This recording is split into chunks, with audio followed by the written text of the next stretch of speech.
안녕하세요. 저는 서울에 사는 30대 중반 여자입니다. 전 요즘 매일 이곳에 들려 사연들을 듣는 재미로 하루를 마무리하고 있어요. 곧 초등학생이 되는 개구쟁이 아들과 둘이 살아서 정신없이 하루가 지나가는데요.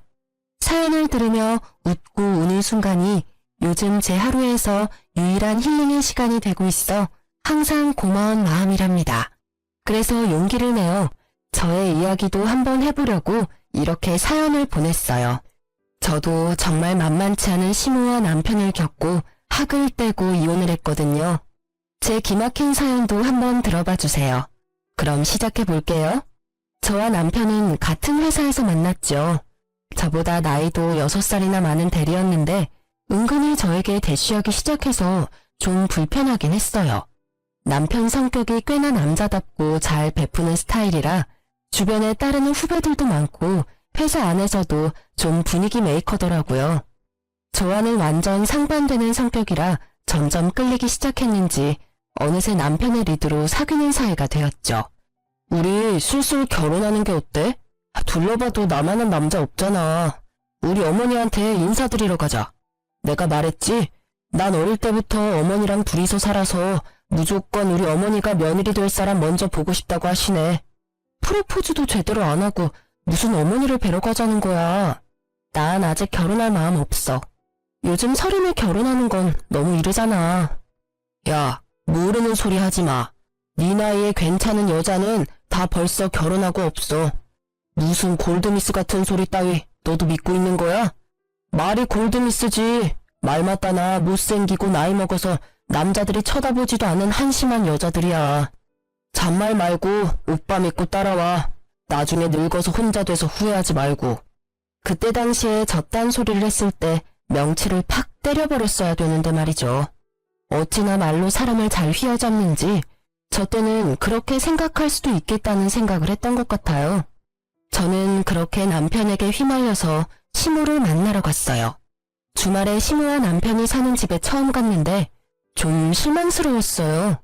영구 임대 아파트였는데 페인트 칠도 다 벗겨지고 친정집에 비해선 좀 차이가 나더라고요. 친정아버지가 공기업에서 꾸준히 일하셨고 은퇴하신 지 얼마 되지 않아서 저는 어릴 때부터 부족하지 않게 산 편이었거든요. 지금 사는 아파트도 아버지가 일찍 구매를 잘하셔서 가격이 계속 오르고 있는 입지에 있는 곳이고요. 사실 이런 변두리에 있는 임대아파트 단지는 처음 와봐서 당황스러웠답니다. 저 들어와. 여기가 우리 집이야. 좀 작지만 월세도 싸고 우리 어머니 돌아가실 때까지 나가지도 않아도 되고 얼마나 좋은데. 아, 오빠는 여기 언제부터 산 거야? 오래됐어? 오빠가 부티나게 보여도 사실 어릴 때부터 고생 많이 했어. 아무래도 어머니가 고생해서 나를 혼자 키우시다 보니까 반지하 단칸방에서도 오래 살았어. 이 아파트는 내가 회사 입사하고 나서 들어왔는데 너무 좋지? 높아가지고 햇빛도 잘 들어오고 곰팡이도 없고. 와, 나 진짜 성공했다.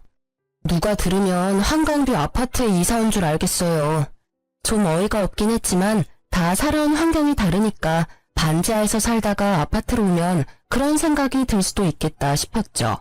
지금 생각하니 참 은달공주 납셨네요. 네가 영은이니? 그래, 종수한테 말 많이 들었다. 자, 앉아라. 집이 좋아서 놀랬니? 집이 아주 아담하지만 괜찮지? 구조도 괜찮고 겨울에도 얼마나 따뜻한지 모른다. 이참에 너네 신혼집을 여기 옆동에 오면 참 좋겠는데 아무래도 기준이 높아서 들어오긴 쉽지가 않겠지? 아무래도 그렇죠. 오빠한테 듣기론 기초수급자시라고. 제 주변엔 기초수급자이신 분은 없어서 그게 기준이 높은 건지는 몰랐네요. 너 지금 내가 기초수급자라고 무시하니? 이거 되는 게 얼마나 힘든지 알아?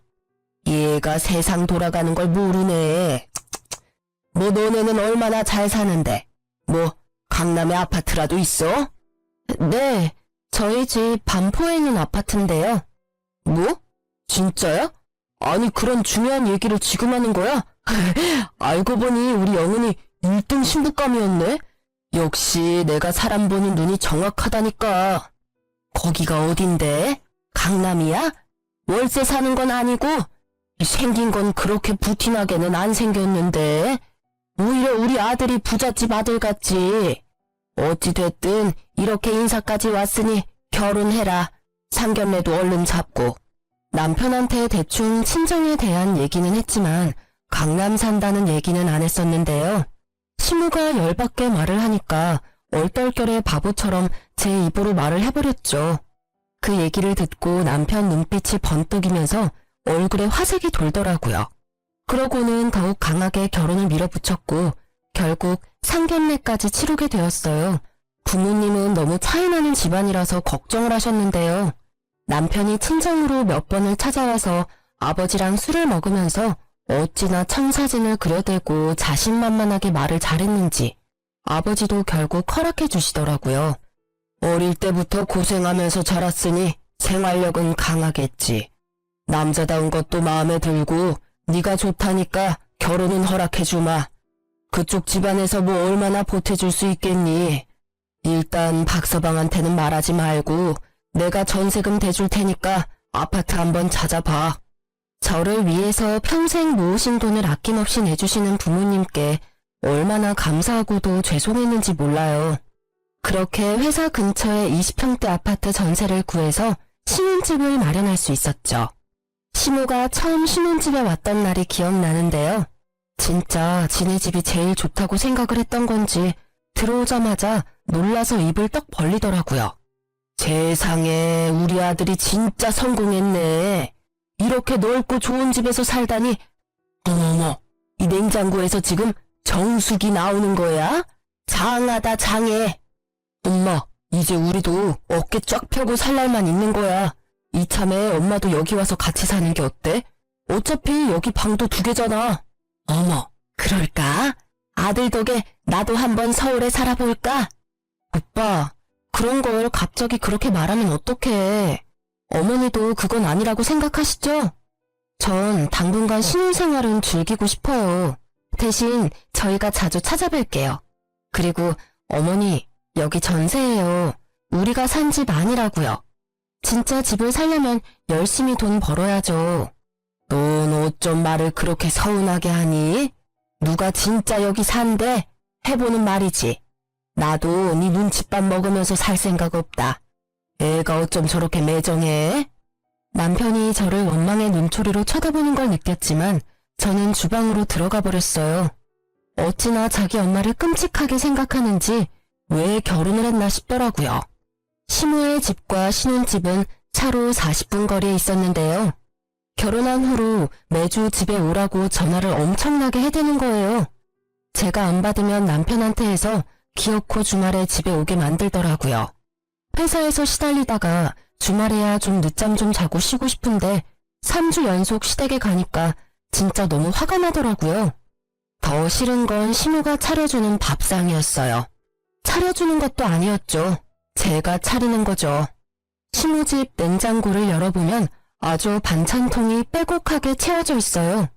온갖 밑반찬들이 있는데 그게 사실 동사무소에서 갖다 주는 거였는데요. 문제는 언제 받은 건지도 모르는 것들이 꽉 채워져 있다는 거였죠. 밥통에 밥만 하고 반찬들 좀 싹 꺼내서 먹고 싶은 거 덜어서 먹어라. 아주 한식 뷔페가 따로 없지. 나 같은 시어머니가 어딨니? 다들 그냥 며느리한테 밥하라고 시키기만 하지. 나처럼 다 준비해 놓는 시애미가 어딨어. 우리 엄마가 최고지. 그거 있어? 소세지 볶음. 난 그거 해다 주는 게 제일 좋더라. 내가 항상 다 먹었잖아. 아유, 그럼 그거 오면 우리 아들 먹으라고 먹지도 않고 잘 보관해두지. 예, 반찬 좀 싹 정리하고 너 먹고 싶은 거 있으면 다 싸가라. 어머니, 이거랑 이거는 다 상했어요. 버리는 게 절반이라고요. 다 먹지도 못하시면서 왜 이렇게 많이 받으시고 냉장고에 쌓아두세요? 저희 오면 밖에 나가서 맛있는 거 먹어요. 저도 주말엔 맛있는 거 먹고 싶어요. 너 반찬 하나 만드는 게 얼마나 돈이 드는지 알아?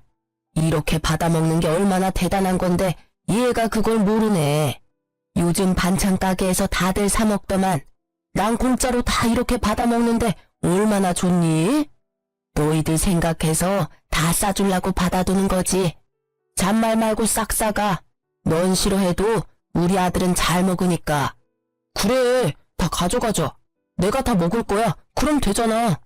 엄마가 우리를 위해서 힘들게 모으신 건데 뭘 그렇게 야박하게 굴어. 더 웃긴 건 밤에 집에 갈 때가 되면 신우가 저한테 스윽 하고 다가와요. 무슨 맡겨놓은 돈 수금하러 오는 사람처럼 말이죠.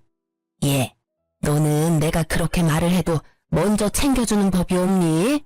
너 일부러 그러니? 네가 직장일 하면서 이거 반찬 다 만든다고 생각해봐.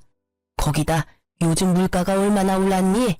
그 시간에다 돈에다 만드는 정성까지 합하면 그거 무시 못한다. 그런 반찬들 가져가면서 반찬값 챙겨주는 건 당연한 거 아니니?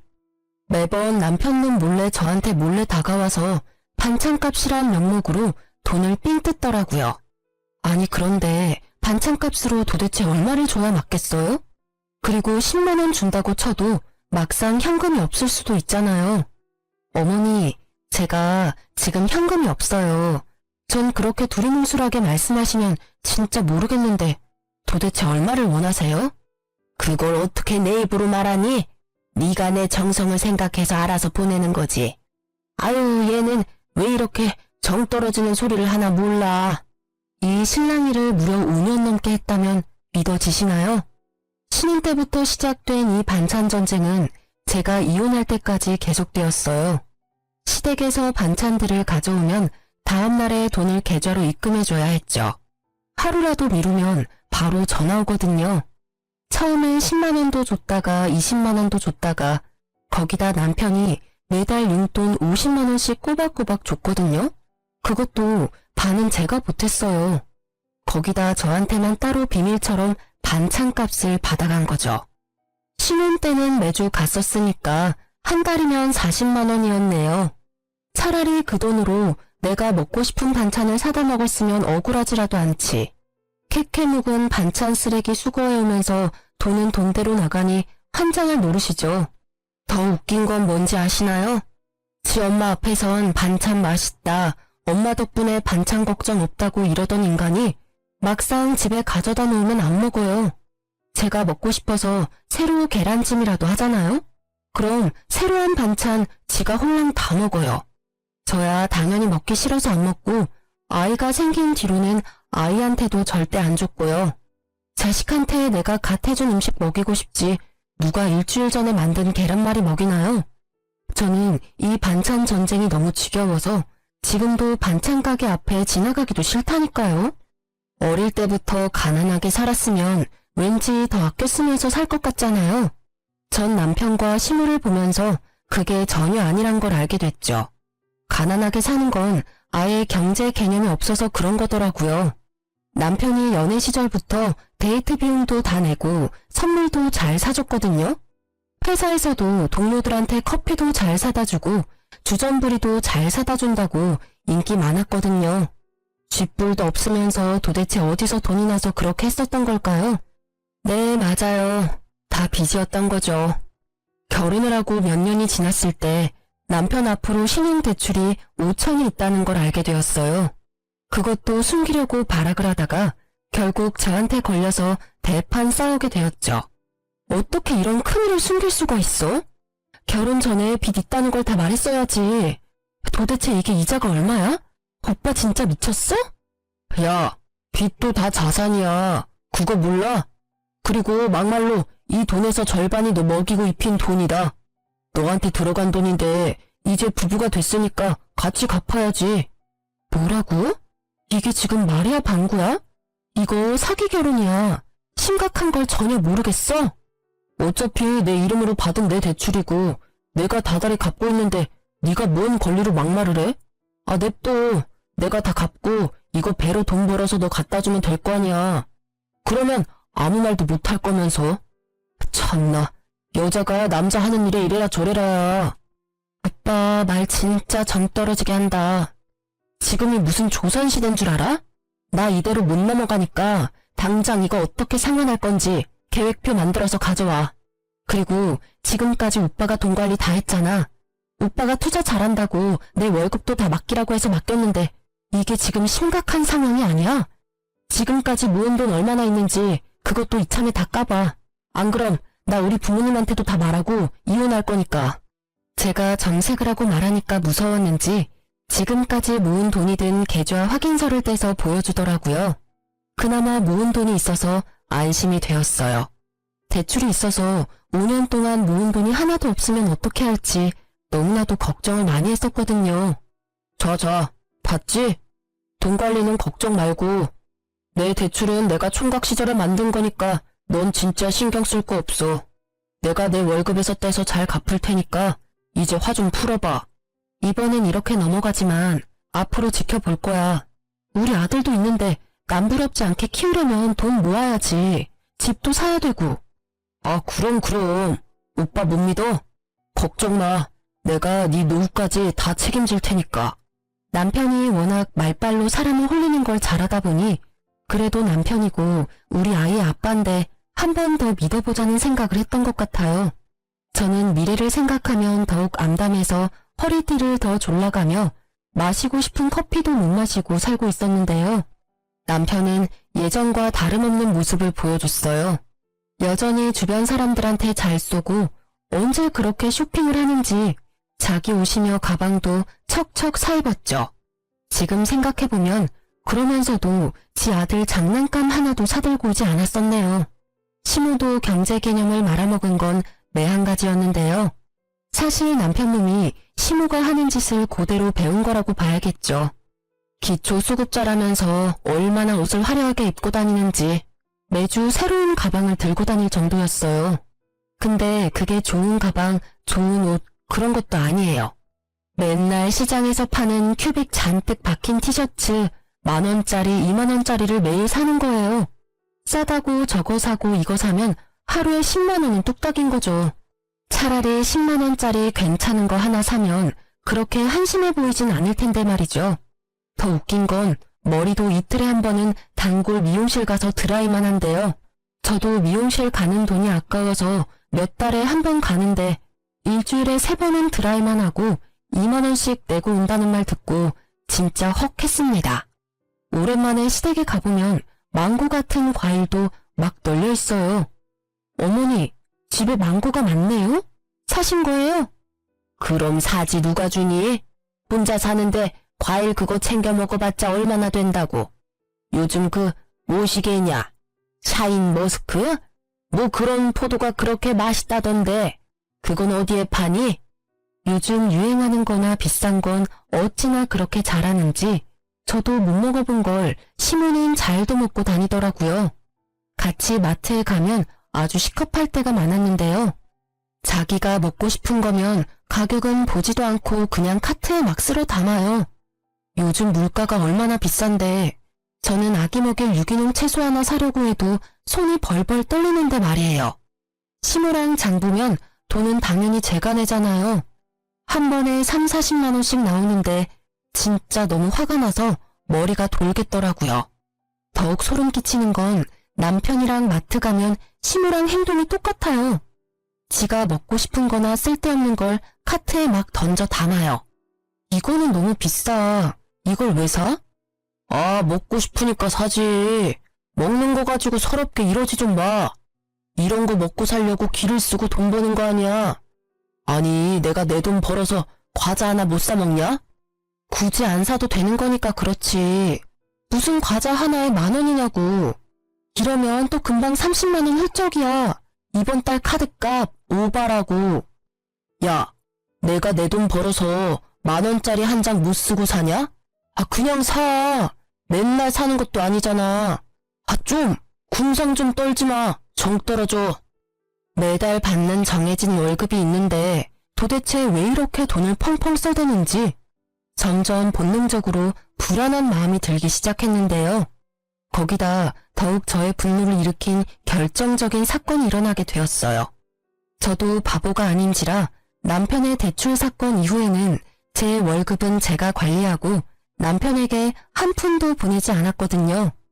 그리고 남편의 카드 내역서도 매달 몰래 확인을 해보곤 했는데 엄청난 걸 발견하게 된 거예요. 백화점 명품 매장에서 500만 원 되는 돈을 24개월로 긁었더라고요.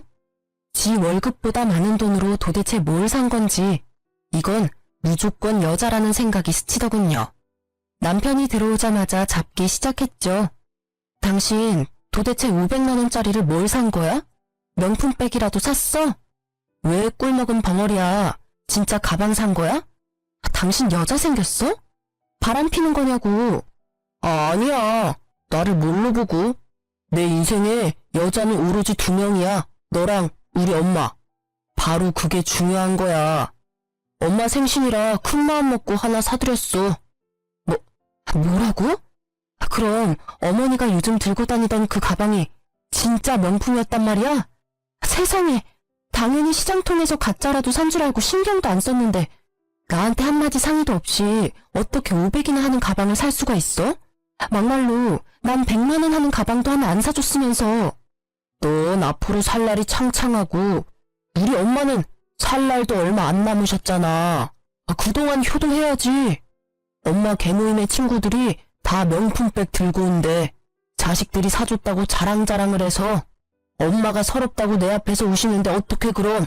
아니 그리고 내가 번 돈으로 우리 엄마 가방 하나 사줬다는데 내가 왜 너한테 이렇게 변명을 하고 있어야 돼? 내가 잘못한 것도 없는데. 잘못한 게 없다고? 그게 네가 번다고 다 네 돈이야? 생활비도 내고 저축도 해야 되는데 먼저 상의를 했어야 할 거 아니야. 너야말로 시어머니 선물 살 때 보태지는 못할 망정 그딴 소리나 하고.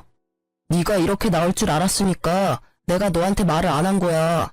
말했으면 당장 쌍심 지키고 반대했을 게 뻔한데. 그리고 너 내 카드 내역서 훔쳐보냐? 내가 500 주고 산 건 어떻게 알았어? 너 아주 무서운 애구나. 남편을 이렇게 못 믿어서 되겠어? 당연히 못 믿지. 이렇게 또 뒤통수를 쳤는데.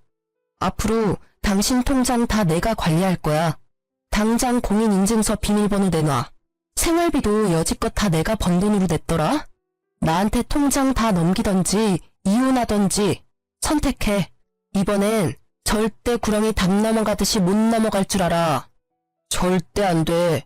목에 칼이 들어와도 절대 못 넘기니까 어디 한번 해봐. 남편 놈은 있는 성질을 다 내더니 잽싸게 도망가 버리듯이 집을 나가더군요. 어쩐지 시모가 자꾸 그 가방을 들고 제 앞을 왔다 갔다 거리더라고요. 얼마나 자랑해 하고 싶었을까요? 제가 알면 어떤 사달이 날 줄 알고 있으니 차마 자랑은 못하겠고 보여주곤 싶으니 그렇게 알짱알짱 됐던 거죠. 솔직히 시모가 명품을 들고 있다고 해도 그게 진짜로 보였겠어요? 입고 있는 옷들이 다 시장 바닥에서 산 건데 당연히 가짜 하나 구해서 샀나 보다 싶었죠. 저는 이렇게 살다간 다 같이 그 집 꼴은 못 면할 거라는 확신이 강하게 들었어요. 얼른 제 아들과 이곳을 탈출해야겠다는 생각만 들었죠. 그래서 차근차근 이혼을 준비하기 시작했답니다. 남편이 지금까지 돈 관리를 했으니 수중에 얼마를 쥐고 있는지 정확히 파악하는 게 가장 급선무였어요. 어떻게 공인인증서를 가져오나 고민을 했던 것이 무색하게 옷장에서 양복 주머니 싹 뒤져보니 바로 공인인증서가 든 USB를 찾을 수 있었죠. 뭐 요즘에는 공인인증서를 거의 안 쓰는 추세지만 그때 당시만 해도 부부 사이에 공인인증서 공유하는 게 엄청난 문제였었거든요.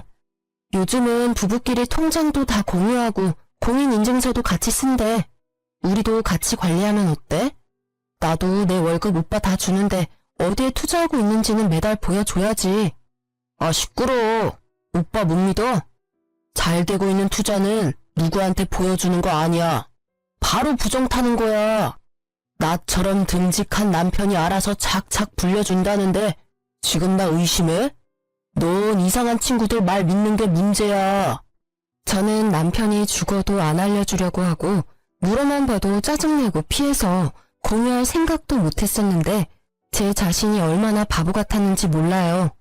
진작 개싸움을 해서라도 알아냈었다면 처음부터 남편 놈한테 휘둘리지 말고 내가 돈 관리를 했다면 제 피 같은 돈이 다 사라지진 않았겠죠. 네, 맞아요. 예전에 남편이 5천 정도 모아둔 잔고 내역서를 보여줘서 안심을 하고 있었던 제 자신을 흠씬 패주고 싶더군요. 남편 통장엔 아무것도 없었어요. 오히려 마이너스 통장에 그새 더 불어난 대출금만 있더라고요. 그래서 돈을 그렇게 물 쓰듯이 쓰고 다녔던 거죠. 지 월급과 제 월급을 다 털어쓰고 거기다 마이너스 통장에서 빼쓰고 대출까지 받아가면서 말이에요. 확인을 해보지 않아도 저한테 보여준 잔고 내역서가 거짓이었다는 걸 본능적으로 느낄 수 있었죠. 그러고도 남을 놈이었으니까요. 저는 배신감과 분노에 몸이 바들바들 떨려왔어요.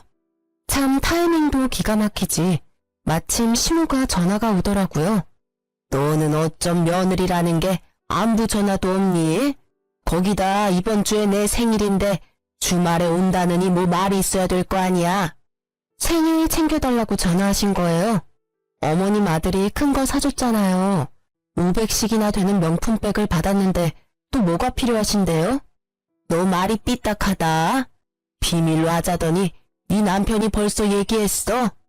내가 그동안 너한테 말을 못해서 그렇지 내 친구들이 명품백 안 든 애들이 없다.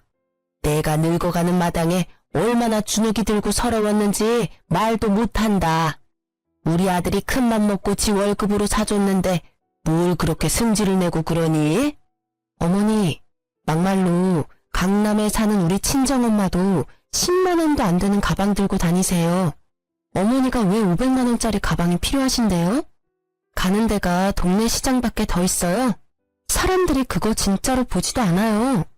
아유, 그래. 너가 배 아파서 그러는 거 다 안다. 걱정 마. 너 어디 중요한 데 갈 때 내가 언제든지 빌려줄 테니까.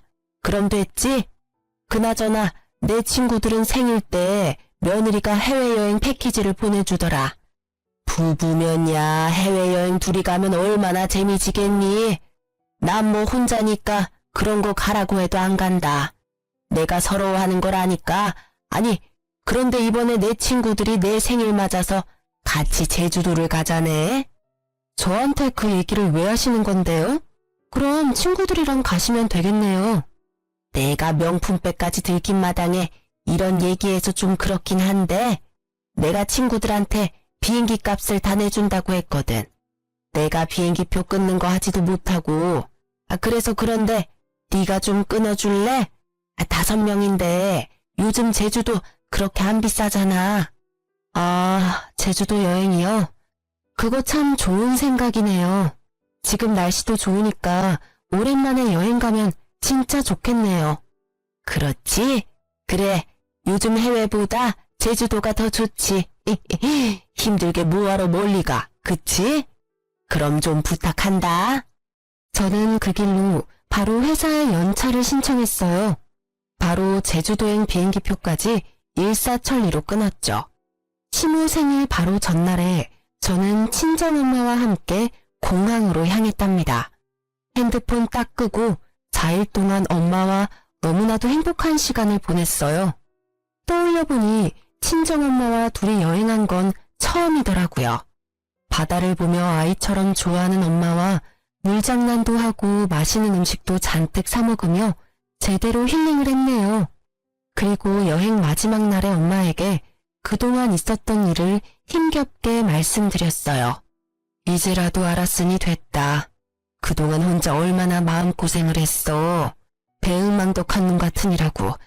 처음부터 말만 번지르르 하는 게 엄마 마음에 안 들었어. 네가 좋다니 반대는 못했지만 이제라도 아닌 거 알았으면 됐다. 당장 이혼해. 아빠 엄마가 아직까진 너랑 재민이 먹여 살릴 힘은 있어. 아들을 낳고 친정에서 몸조리한 후로 친정엄마와 둘이 있는 시간을 보낸 게 얼마나 오랜만이었는지 몰라요. 엄마가 저를 위로해주고 당장 이혼하라고 말씀해 주시니 기댈 곳이 있다는 게 정말 큰 힘이 되더라고요. 그렇게 여행을 마치고 저녁에 집으로 들어갔더니 시무가 떡 버티고 앉아있더군요. 아이고, 드디어 들어오셨네. 시어미 생일 제대로 물 먹이니까 좋냐? 너 때문에 친구들한테 얼마나 망신살이 뻗었는지 알아? 당신 전화도 꺼놓고 도대체 어디 갔다 온 거야? 그 명품백 때문에 지금 시위하는 거야? 아무리 그래도 그렇지. 시어머니 생신은 챙겨야지. 어디 갔다 왔냐고. 나? 나 제주도 여행 다녀왔어. 당신 엄마가 제주도 얘기하니까 진짜 가고 싶더라. 우리 엄마 모시고 제주도 다녀왔는데 왜? 뭐 잘못됐어? 뭐? 네 엄마랑 제주도에 갔다 왔다고? 너 나 물 먹이려고 작정을 했구나. 제주도 비행기표 사놓는다더니 네가 갔다 와? 아들, 너 이렇게 무서운 애랑 계속 살 거야? 난 이런 애 며느리로 더 이상 받아줄 수가 없다. 당장 이혼해. 아무리 화가 나도 그렇지. 우리 엄마 빼놓고 너랑 장모님이랑 가면 어떡해. 엄마가 얼마나 제주도를 가고 싶어 하셨는데. 장모님은 남편도 있고 강남에 집도 있잖아.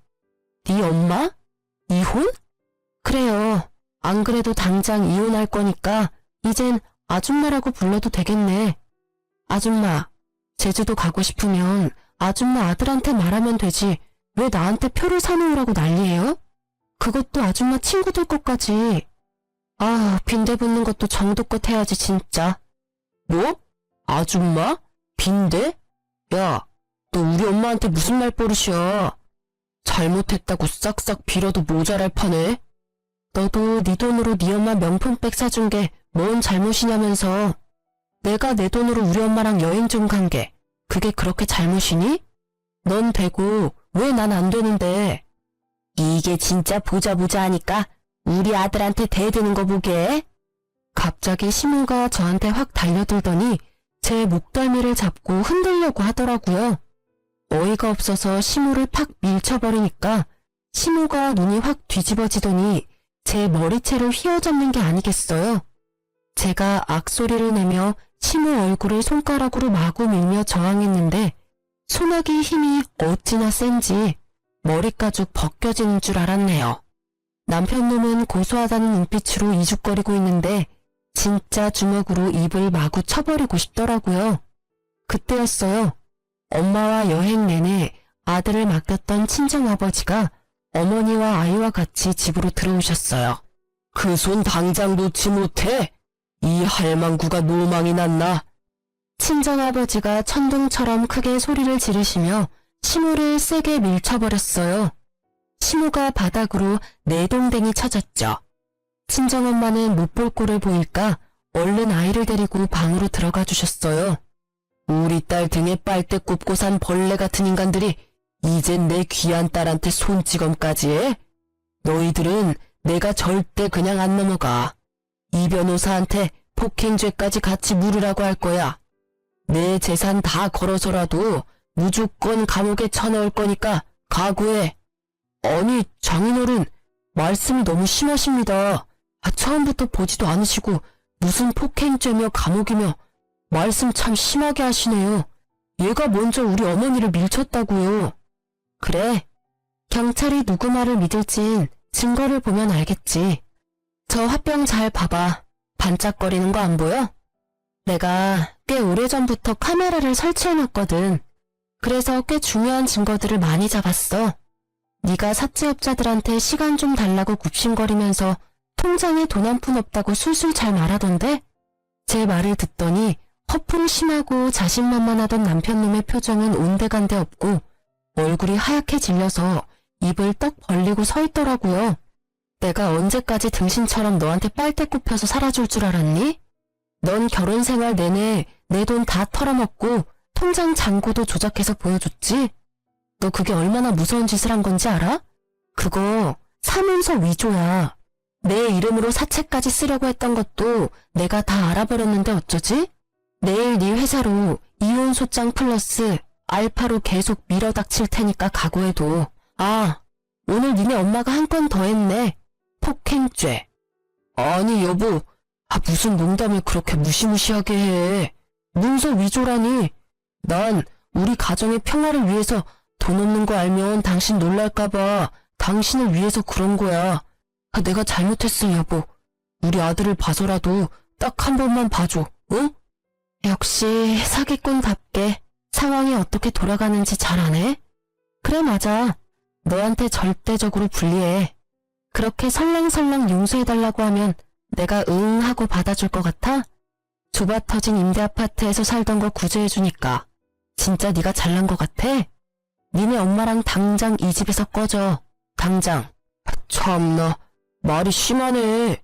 이혼하는 마당에 확실하게 하고 넘어가야지. 왜 내가 내 집에서 나가? 네가 나가야지. 여긴 법적으로 엄연히 같이 대출이자 내가면서 산 집인데 당연히 반반 갈라야지. 왜 내가 나가?